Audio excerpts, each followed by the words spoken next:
Hello बेटा जी, कैसे हैं आप सभी लोग? आशा करता हूँ आप लोग बहुत अच्छे रहेंगे। मैं बता दूँ मैं भी एकदम बहुत बढ़िया हूँ। हम लोगों ने ऑलरेडी डिसीजन मेकिंग टेक्निक्स वाले चैप्टर में बहुत सारी चीज़ें डन कर ली हैं, जैसे 3.1, 2, 3 और 4। अब हम लोग target costing, product life cycle costing, asset life cycle costing और डिसीजन मेकिंग यूजिंग प्रोबेबिलिटी, इसके अंदर क्या आने वाला है? इसके अंदर हमारे पास वही टेक्निक्स आने वाली है जो एसएफएम में भी थी हमारे पास में, ठीक है? जैसे सिमुलेशन, राइट? तो अभी मैं आपको इस वाले टेक्निक के ऊपर भी लेके चलूँगा लास्ट में। आज हम लोग टारगेट कॉस्टिंग बेटा करने वाले हैं। टारगेट कॉस्टिंग, फिर प्रोडक्ट लाइफ साइकिल कॉस्टिंग, फिर असेट लाइफ साइकिल कॉस्टिंग। जैसे मैंने आपको बताया था, आपके इन एग्जामिनेशन के लिए जो अभी हमारे अपकमिंग एग्जाम है, उनके लिए मैं आपको डिसीजन मेकिंग वाला चैप्टर कंप्लीट कराऊंगा। तो here I am with the new chapter for you guys which is target costing. तो आज हम लोग टारगेट कॉस्टिंग करने वाले हैं स्टार्ट। चलिए ठीक है जी, चलो स्टार्ट करते हैं। देखो जी सर, हमें ये टारगेट कॉस्टिंग वाला चैप्टर करना है एंड फॉर द नोट्स आप नीचे दिए हुए लिंक पे जाके चेकआउट कर सकते हैं। नोट्स आपको एज इट इज़ मिल जाएंगे। टारगेट कॉस्टिंग एक बहुत ही छोटा सा चैप्टर है, yet very important chapter for your examination. Target costing का कॉन्सेप्ट बहुत ही सिंपल और सोबर है, इसके अंदर ज़्यादा कुछ दिक्कत नहीं है। It just changes are POV. The traditional POV से कि आप जब भी सेलिंग प्राइस फिक्स करेंगे तो आप कैसे जाओगे? आप जाओगे कॉस्ट के थ्रू, मतलब आप पहले कॉस्ट देखोगे, फिर उसमें प्रॉफिट जोड़ोगे और फिर you get your selling price. This is how the traditional costing or the fixation of selling price thing works. But under target costing, this does not basically exact same. हम लोग यहाँ पे अलग तरीके से सोचेंगे। Now what is that अलग तरीका? हम लोग यहाँ पे अपना एक टारगेट बनाएंगे। पहले तो हम क्या करेंगे, हम आपसे बोलेंगे कि सेलिंग प्राइस फिक्स ऐसे मत करो कि पहले कॉस्ट निकालो फिर उसमें प्रॉफिट जोड़ो। पहले हम क्या करेंगे, जैसे हमने पहले क्या करते थे वो मैं बता देता हूँ। हम लोग कॉस्ट निकालते, जैसे लेट्स सपोज 100, उसके अंदर हम लोग 10% अपना प्रॉफिट जोड़ते थे, फिर बोलते थे हाँ हमारा सेलिंग प्राइस 110 होना चाहिए। अभी वैसा नहीं करेंगे। अभी क्या करेंगे, सेलिंग प्राइस पहले से ही 110 जान लेंगे, उसके बाद इस 110 के बेस के ऊपर हम लोग अपना टारगेट कॉस्ट निकालने वाले हैं with respect to the profit. मतलब हम लोगों को अब रिवर्स सोचना है कि हमें 110 पे तो सामान बेचना ही बेचना है। नाउ टू सेल एट 110 हमको कॉस्ट जो रखनी है वो हमारी कहलाएगी टारगेट कॉस्ट। तो हमें कैसे भी करके ये टारगेट कॉस्ट को लेकर के आना है। तो अभी हमको उल्टा सोचना है। पहले हम लोग कॉस्ट से सेलिंग प्राइस की तरफ जा रहे थे, अभी सेलिंग प्राइस से कॉस्ट की तरफ आएंगे। डेट मीन्स हमें एसपी दिया होगा, हमें प्रॉफिट दिया होगा, उन दोनों को मल्टीप्लाई करेंगे तो हमें कॉस्ट का डेटा मिल जाएगा। ठीक है, यही मोटा मोटा कॉन्सेप्ट टारगेट कॉस्टिंग का है कि आप एक टारगेट बना के चलिए, उस पर स्टिक कीजिए और उसको अचीव कीजिए, एज सिंपल एज डेट। ठीक है, यहाँ पे देखो हमारे पास सबसे पहले स्टडी मटेरियल का एक क्वेश्चन है, उसके पहले मैं बता दूं आपको। Fix selling price then find out target cost by deduction, यही मैंने आपको अभी ऊपर बताया। हालांकि एक फॉर्मूला आपको याद रखना है, selling price minus cost equal to होता है प्रॉफिट। तो अगर आपको कॉस्ट निकालना रहेगा तो आपको क्या करना पड़ेगा, cost equal to selling price minus profit, right? तो आपके पास टारगेट कॉस्ट आ जाएगी, यही फॉर्मूला हमारे पास है, target cost equal to selling price minus target profit. Let's suppose आपको बोला गया कि सेलिंग प्राइस 1000 रखेंगे, उसमें हमें टारगेट प्रॉफिट 10% चाहिए। डेट मीन्स आपके पास यहाँ पे प्रॉफिट कितना आ गया, 100 आ गया, 1000 हमारे पास ये आ गया, तो हमारा कॉस्ट टारगेट कॉस्ट 900 रुपये होना चाहिए। क्या इतना ही सिंपल है? यस सर, ये इतना ही सिंपल है। इट जस्ट डैट कि ये थोड़ा सा टॉपिक ऐसा है कि इसके अंदर थोड़ा सा आपका डिसीजन मेकिंग वाला बोल सकते हो आप, दिमाग ज़्यादा लगता है, but the concept is very very much simple and sober, right? चलो सबसे पहला क्वेश्चन देखो। Manufacturing company B sells its product at 1000 per unit. Due to the competition, its competitors are likely to reduce price by 15%. अभी वो 1000 पे बेचता है, but उसके कॉम्पिटिटर प्राइस जो है वो 15% से डिक्रीज कर रहे हैं, वो खुद 1000 पे बेच रहा है। B wants to respond aggressively by cutting the price by 20%। क्योंकि कॉम्पिटिशन ने 15% से घटाया, आप चाहते हैं कि आप पूरा का पूरा 20% से ही घटा दो। कॉम्पिटिशन ने कितने से घटाया, 15% से घटाया। Okay done. The expert that the present volume of 1.5 lakh unit P A will increase to 2 lakh. अच्छा, अभी जो हम लोग 1.5 लाख यूनिट बेचते हैं वो 2 लाख हो जाएगा अगर हम रेट घटा देते हैं। You know, rate decreases quantity increases, this is the classic example of law of demand, right? B wants to earn 10% target profit on sales based on detailed value engineering. The comprehensive position is given below. Okay, direct material cost per unit हमारे पास 400 है, target हम करना चाहते हैं 385, right? Okay. Direct manufacturing labour per unit 55 है, हम 50 चाहते हैं। डायरेक्ट मशीनरी कॉस्ट 70 60 ऐसा करके हमको यहाँ पे सब चीज़ दिया हुआ है। टेस्टिंग आर्स ये आर हैं, ठीक है भाई, ये आर हैं, ये आर है, कॉस्ट ये 2 पर रुपये, है ना? 2 पर आर हमारा कॉस्ट है, आर हमें दे रखे है कितने, ये 45 लाख और 30 लाख आर्स हैं। यूनिट रीवर्क, रीवर्क का मतलब क्या होता है, जब भी हम लोग सामान बेच देते हैं तो रिपेयरिंग के लिए वापस आ जाता है, तो आफ्टर सेल सर्विस आप मान लो एक तरीके से ये है कि हमने उसको रीवर्क किया है 100 रुपये पर यूनिट के हिसाब से, और यूनिट हमें दी हुई है 12,000 और 13,000 रुपये, 13,000 यूनिट, सॉरी, राइट। आगे manufacturing overhead are allocated user relevant cost drivers, other operating cost per unit for the expected volume are estimated follows. Research and design पे 50 रुपये लगेगा, मार्केटिंग कस्टमर सर्विस के ऊपर 130 रुपये लगेगा। Calculate the target cost per unit and target cost for the proposed volume showing breakup of different elements. दो काम करने बेटा, पहला काम आपको क्या करना है कि एग्जिस्टिंग पर टारगेट कॉस्ट निकालो, और टारगेट कॉस्ट मतलब प्रपोज वाले पे निकालो, प्रपोज वाले पे क्या होना चाहिए। अच्छा, यहाँ पे आपको एक बात और याद रखनी है कि बेसिक यार आपको एटलीस्ट पता होना चाहिए कॉस्ट शीट वाले, ठीक है। इसके साथ साथ आपको कॉस्ट अकाउंटिंग स्टैंडर्ड्स भी बेटा पता हो तो बहुत अच्छा हो जाएगा। अगर नहीं पता तो I will help you out, right, मैं यहाँ पे हूँ ही किस लिए, और तो I will help you out with the cost accounting standard thing. But आपको एक बात याद रखनी है कि यहाँ पे कॉस्ट अकाउंटिंग स्टैंडर्ड्स का क्या रोल। बेटा जब भी आप लोग एलिमेंट वाइज कॉस्ट को रिपोर्ट करते हो, आपकी किताबों में भी बहुत बार प्रेजेंटेशन गलत होती है, but as a student, as a future professional, we must stick upon the concepts that we know about the cost accounting standards, right. तो वहाँ पे हमारे पास कॉस्ट अकाउंटिंग स्टैंडर्ड नंबर 1 है जो एलिमेंट्स ऑफ कॉस्ट को बताता है। तो हमें यहाँ पे propose volume breakup of different elements यहाँ पे बात आ गई, तो कॉस्ट अकाउंटिंग स्टैंडर्ड नंबर 1 लगना चाहिए। हालांकि किताबों में बहुत सारे सोल्यूशन में वो चीज़ नहीं है, बट कोई बात नहीं, आप अपना अपने लेवल पे सही करिए चीज़ों को, और इंस्टीट्यूट के ऊपर बातें छोड़ दीजिए। इंस्टीट्यूट जो भी करे वो आपको गलत नहीं ठहरा सकता अगर आप cost accounting standard number 1 apply करते हैं। इसलिए कॉस्ट अकाउंटिंग स्टैंडर्ड्स की वैल्यू इतनी नहीं है। वाई? क्योंकि इंस्टीट्यूट खुद ही उनको तवज्जो नहीं देता है। इंस्टीट्यूट लगा है फालतू के कामों में, कैट कोर्स बनाने में और फालतू की चीज़ें करने में, बट अपना कोर कोर्स जो कि सीएमए है उसके ऊपर फोकस इतना नहीं करता है। मैं हर वीडियो में उनकी बुराई खुद भी नहीं करना चाहता हूँ, बट बात निकल आती है। I am really really really sorry for that कि अगर आप हर्ट हुए इस बात से, but this is the truth, right. चलो, हमें यहाँ पे क्या निकालना है, प्रिपेयर, एक तो ये करना है, दूसरा काम हमें करना है टारगेट प्रोडक्ट प्रॉफिटेबिलिटी स्टेटमेंट। तो हम जो टारगेट कॉस्ट निकालेंगे बेटा, फिर हम लोग उसको सेलिंग प्राइस में से माइनस करके प्रॉफिटेबिलिटी भी निकाल के दिखा देंगे। दो काम सिंपल सिंपल करने हैं बच्चों वाले। अभी देखो, टारगेट प्रॉफिट पर यूनिट क्या होगा। टारगेट प्रॉफिट हमारा क्या है, selling price minus target cost, right. Target cost हमें यहाँ पे कितनी दी हुई है ऑलरेडी, वो आपको देखना पड़ेगा कि टारगेट कॉस्ट हमारे पास क्वेश्चन में है भी कि नहीं है। आओ मैं आपको दिखा देता हूँ, देखो 70,525, राइट। तो हमारे पास दो कॉस्ट ये हुई और हमारे पास ये वाली कॉस्ट भी है। तो अभी आपको एक बात मेरी समझनी है कि मेरे पास यहाँ पे आपको दिखाई दे रहा होगा 720। सेलिंग प्राइस अभी हमने कितना सोचा है, हमारे पास सेलिंग प्राइस अभी 1000 था, वो डिक्रीज हो जाएगा कितने से, 20% से। तो हमारा अब नया सेलिंग प्राइस 800 होगा। इसमें तो कोई गड़बड़ नहीं होनी चाहिए आपको, ये तो 800 हो गया। नाउ अभी मैं यहाँ पे आपके लिए कैलकुलेटर भी खोल लेता हूँ, एक सेकंड मुझे दीजिए। कैलकुलेटर आ जाए मेरे पास स्क्रीन के ऊपर, इसको मैं अपना पॉपअप में खोलता हूँ, मुझे बस एक सेकंड दीजिए, मैं अभी आया, ताकि आपको मैं कैलकुलेशन साथ में साथ दिखा सकूँ। फिजिकल कैलकुलेटर भी है but I prefer on screen ताकि आप भी देख सकें, राइट। ये लो जी, मैंने आपके लिए यहाँ पे कैलकुलेटर खोल के दिखा भी दिया है, ये रहा फटाफट हमारा कैलकुलेटर यहाँ पे है। इसको अभी थोड़ा सा कर देते हैं माइनस, ठीक है। बट अभी मैं आपको जो चीज़ बताने वाला हूँ वो चीज़ समझेंगे आप मेरे साथ। देखिए मैंने टारगेट कॉस्ट कैसे निकाला, देखिए डायरेक्ट मटेरियल मेरे को 385 यहाँ पे दिया ही हुआ है, आप देखेंगे यहाँ पे कितना है 385, राइट। इसके बाद हमारे पास डायरेक्ट लेबर 50 रुपये है, ठीक है, 60 रुपये ये हो गया, ठीक है।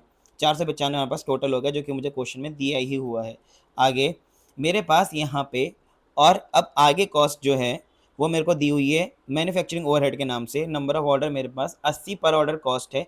नंबर ऑफ ऑर्डर है 22,500 और 21,250। तो आपको यहाँ पे एक कैच पकड़ना है कि 21,250 आपके टोटल ऑर्डर हैं। एक ऑर्डर का कॉस्ट 80 रुपये है, और टोटल आप यूनिट कितने बना रहे हो, अभी आपने बताया था ऊपर कि आप यूनिट अब बनाओगे 2 लाख। तो आपका पर यूनिट जो कॉस्ट है वो 8.5 रुपये आएगा बेटा, ठीक है। इसमें कोई दिक्कत नहीं होनी चाहिए, मैं एक बार आपको फिर से समझा देता हूँ। 21,250 यूनिट हैं, एक यूनिट के ऊपर 80 रुपये लग रहे हैं। टोटल यूनिट आपने बनाई 2 लाख, तो आपका पर यूनिट कॉस्ट आ जाएगा विच कम्स एज 8.5 रुपये। Now this goes in hand, मतलब हैंड इन हैंड जाएगा टेस्टिंग एंड इंस्पेक्शन के लिए। टेस्टिंग एंड इंस्पेक्शन की कॉस्ट हमारे पास यहाँ पे ये रही। देखो यहाँ पे क्या है, 4.5 लाख और 3 लाख हमारे पास है। तो इसी तरीके से हम लोग यहाँ पे क्या करेंगे, सॉरी 30 लाख है, 30 लाख और एक आर की कॉस्ट हमारे पास, एक आर की बेटा कॉस्ट हमारे पास 2 है। तो 30 lakh multiply by 2, 30 lakh multiply by 2 हो गया, उसको आप डिवाइड करोगे 2 लाख यूनिट से, तो 60 lakh divide by 2 lakh which comes as हमारा ₹30 पर यूनिट का कॉस्ट। टेस्टिंग एंड इंस्पेक्शन में मैंने इसको क्यों डाला बेटा, ये बात आपको भी समझनी चाहिए for your own sake of understanding कि हमारे पास ये कॉस्ट क्या दे रखी है, यहाँ पे टेस्टिंग आर वाली दे रखी है, राइट। तो हमारे टेस्टिंग एंड इंस्पेक्शन में जाएगा। अगेन बोल रहा हूँ, कॉस्ट अकाउंटिंग स्टैंडर्ड नंबर 1 आपको फॉलो करना है एलिमेंट वाइज दिखाने के लिए। अच्छा, अब हमारे पास यहाँ पे है यूनिट ई रीवर्क। तो मैंने आपको बताया था ये हमारा रीवर्क वाला कॉस्ट भी एक तरीके से आप मान लो आफ्टर सेल सर्विस ही है, बट मैंने इसको यहाँ पे दिखाया है। रीवर्क का कितना कॉस्ट है, 13,000 यूनिट मुझे रीवर्क करना पड़ेगा, एक के ऊपर 100 रुपये लग रहे हैं, तो मुझे 2 लाख यूनिट के हिसाब से निकालना पड़ेगा। तो 13,000 multiply by 100 divide by 2 lakh, तो 6 रुपये 50 पैसे हमारे पास लग रहे हैं। रिसर्च और डिज़ाइन का कॉस्ट वही रहेगा 50, इसमें कोई बदलाव नहीं है, और 130 में भी कोई बदलाव नहीं है। तो 50 और 130 में कोई बदलाव नहीं है, तो हमारे पास 720 रुपये टारगेट कॉस्ट आ गया।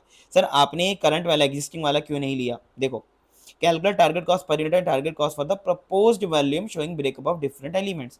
तो बेटा यहाँ पे आप समझेंगे मेरी बात को कि एग्जिस्टिंग वाला शो नहीं करना है, हमें सिर्फ टारगेट वाला प्रपोज वाला शो करना है। अगर आप चाहते हैं तो आप कर भी सकते हैं एग्जिस्टिंग वाला शो। एग्जिस्टिंग वाले में आपको एक बात ध्यान रखनी है कि यहाँ पे तो 400 रुपये आ गए आपकी कॉस्ट, यहाँ पे 55 आ गई, यहाँ पे 70 आ गई, यहाँ पे 525 आ गई, ये कॉस्ट तो है ही है जो है। इसके साथ साथ आपको यहाँ पे इसकी भी कॉस्ट निकालनी पड़ेगी। वो मैं बताऊँ आप कैसे निकालोगे, देखो सिंपल है यार, बहुत सिंपल है। 22,500 मल्टीप्लाई बाय 80, तो 18 लाख की कॉस्ट है, डिवाइड बाय 2 लाख, तो आपका यहाँ पे आ जाएगा 9 रुपये, है ना। तो ये कॉस्ट आपका 9 रुपये आ गया एग्जिस्टिंग में, राइट। तो एग्जिस्टिंग में 9 रुपये है। अच्छा, टेस्टिंग आर भी देख लो, पहले 45 लाख थे टेस्टिंग आर्स, 2 2 4 1 5 डिवाइड बाय हमारा हो जाएगा 2 लाख से, सॉरी एक मिनट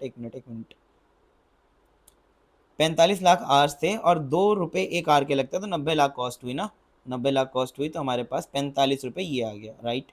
उसके बाद रीवर्क कितनी करी है यहाँ पे, 12,000 यूनिट्स, 12,000 करी हैं, 100 एक पे लगते हैं, तो 12 लाख लग गए, डिवाइड बाय 2 लाख हमारा, तो आ गया ये 6 रुपये, राइट। तो हमारे पास अभी टोटल कॉस्ट पहले वाला अगर आप निकालोगे टारगेट वाला, तो कितना निकलेगा, 400 प्लस 55 प्लस 70, तो ये तो 525 हो ही गया, ओके। इसके बाद हमें ऐड करना है इसमें 9, इसमें ऐड करना है हमें 45, इसमें ऐड करना है हमें 6, ठीक है। और फिर इसके बाद हमें इसमें ऐड करना है 50, इसमें हमें ऐड करना है 130, राइट। तो हमारे पास पहले कॉस्ट जो थी वो 765 रुपये थी, राइट।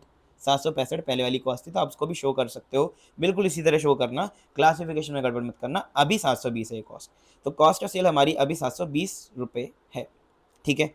Done sir done, 720।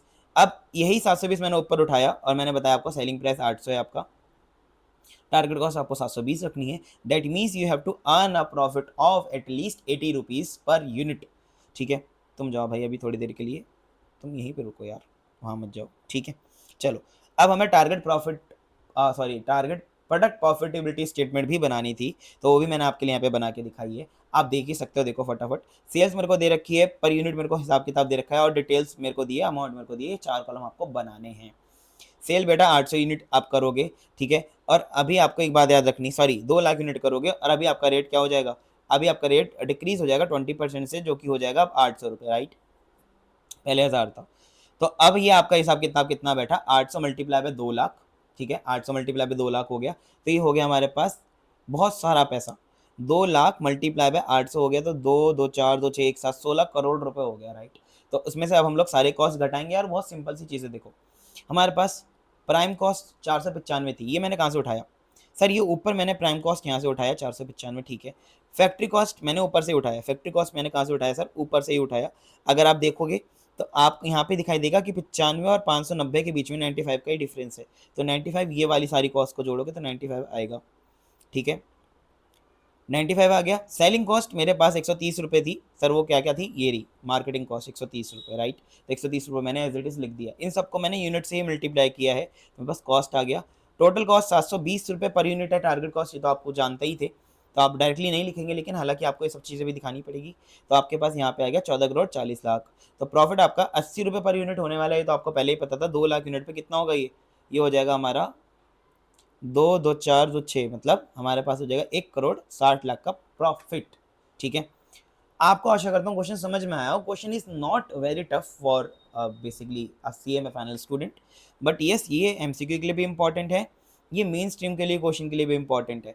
अभी एक स्टूडेंट मेरे से थोड़े दिन पहले बोल रहा था कि मार्जिनल कॉस्टिंग में जो क्वेश्चन आते हैं ना सर एग्जामिनेशन, वो ईजी नहीं होते हैं, उसमें कोई सा भी कॉन्सेप्ट घुसा देते हैं। बिल्कुल सही बात है भाई, मार्जिनल कॉस्टिंग में भी टारगेट कॉस्टिंग घुसा के आपसे क्वेश्चन चेंज कराया जा सकता है, जैसे यहाँ पे कॉस्टिंग दे रखी है, ना दी होती तो आप निकालते फिर टारगेट कॉस्टिंग भी अप्लाई करते। तो that depends upon what kind of question institute is planning to put on in front of you, but you have to be prepared for each kind of question, right?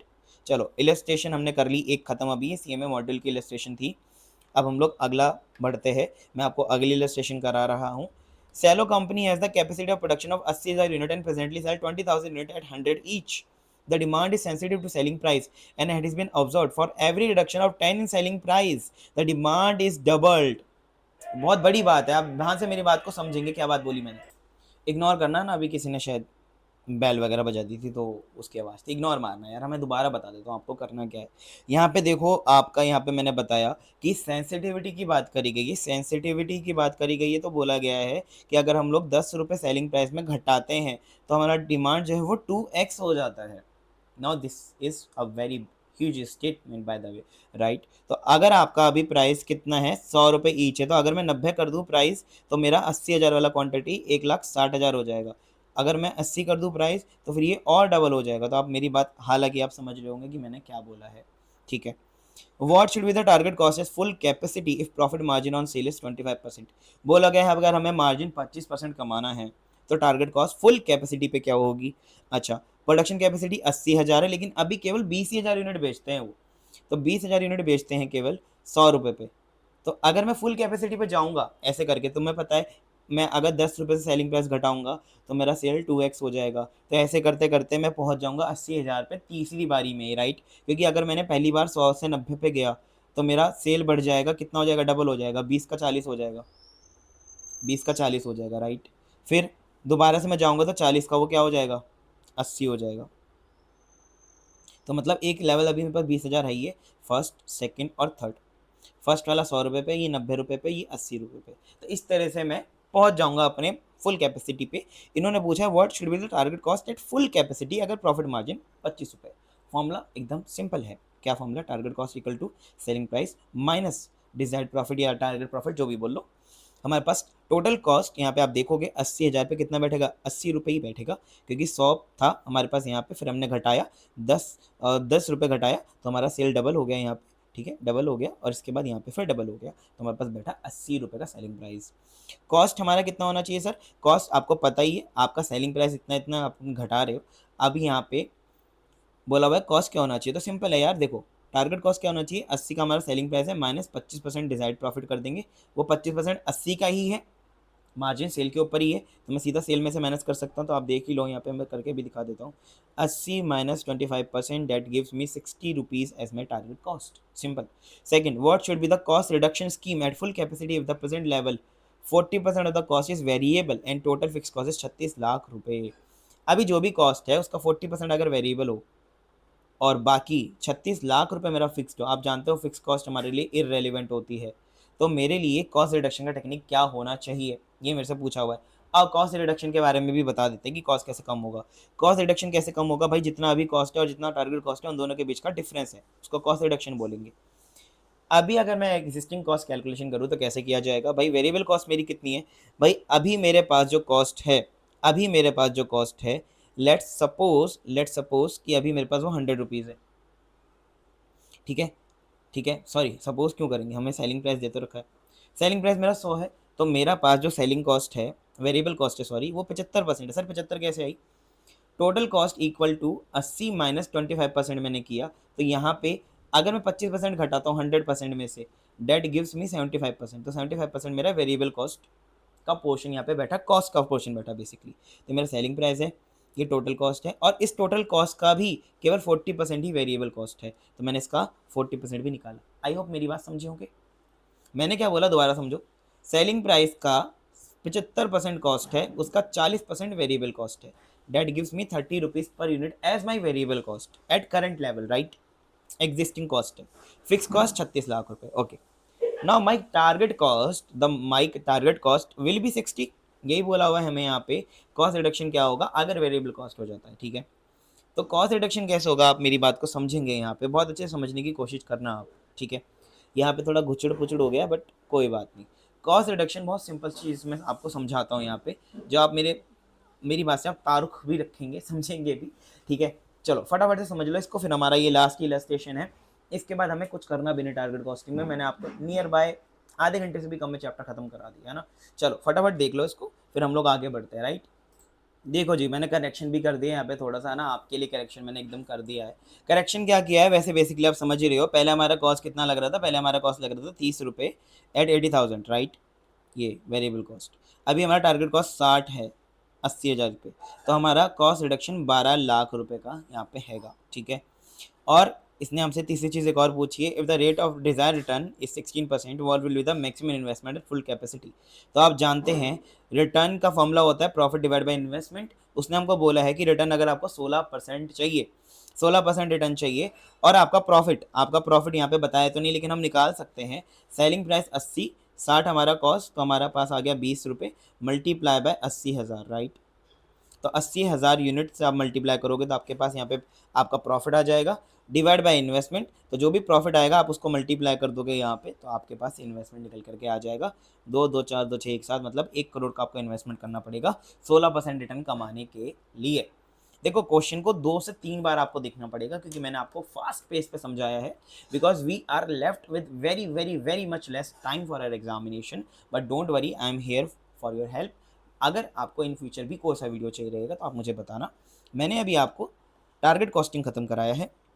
Target costing खत्म होने के बाद product life cycle costing, asset life cycle costing. ये product और asset तो हमारा capital budgeting की तरह ही है थोड़ा थोड़ा, बट थोड़ा बहुत अलग भी है, इसलिए मैं आपको कराऊंगा। और डिसीजन मेकिंग में सिनेरियो एनालिसिस भी है हमारे पास, सिमुलेशन, सिनेरियो एनालिसिस, ये सब इसमें भी है, ठीक है। और मैं ये सब चीज़ आपको कराने के बाद ही अब तसल्ली लूँगा, जब डिसीजन मेकिंग टेक्निक में आपको करा दूंगा। लेक्चर्स जो भी आप आएंगे, तो आज जैसे आया है तो शायद आज ही मैं दूसरा भी पुट ऑन कर दूँ आपके एग्जामिनेशन, क्योंकि बहुत ज़्यादा करीब है, ठीक है। अच्छा एक बात और याद रखेंगे कि नोट्स, वापस बोल रहा हूँ, अगर आपको चाहिए तो नीचे एक लिंक है पिंड कमेंट में और डिस्क्रिप्शन दोनों में, वहाँ से आप एक्सेस कर पाएंगे। एक्सेस करने का मतलब यही है कि आप वहाँ से उस चीज़ को देख पाएंगे और कैसे कैसे क्या आपको करना है सब पता चल जाएगा, ठीक है। चलो अब हम लोग नेक्स्ट क्लास में मिलेंगे with a new topic which is product life cycle costing. Until then sayonara, bye bye, take care. अभी हमने सेटअप बदला है, इसलिए थोड़ा हमें टाइम लगा वीडियोस को वापस रेज्यूम करने में। Now we are back upon the old OG setup, है ना। आप लास्ट कुछ वीडियो मेरी 2 देखोगे ना, उसमें सेटअप थोड़ा ठीक नहीं था, वो अनस्टेबल था। अभी हमारा सेटअप थोड़ा ज़्यादा बेहतर हो गया, इंप्रूव हुआ, ठीक है। माइक भी नया ले आया हूँ मैं, ठीक है। चलो आप साउंड क्वालिटी भी बताना कि इंप्रूव हुई है या पहले से नहीं हुई है, ठीक है। अगर नहीं हुई होगी तो हम लोग इन फ्यूचर राइट बिल्कुल करेंगे चीज़ों का। आपका फीडबैक हमेशा विद ओपन हार्ट्स हम लोग एक्सेप्ट करते हैं, ठीक है। चलो मैंने आपको 20 या 22 मिनट में ही ख़त्म करा दी चीज़, है ना। आपका टाइम भी सेव होगा, मेरा भी सेव होगा। 2x पे इस वीडियो को मत देखना, मैं ऑलरेडी ही 2x पे बोल रहा हूँ, क्योंकि ठीक है अगर आप देख सकते हो तो देख लो, उसमें भी कोई दिक्कत है नहीं। चलो bye bye, take care, sayonara. जी सर, बाय बाय।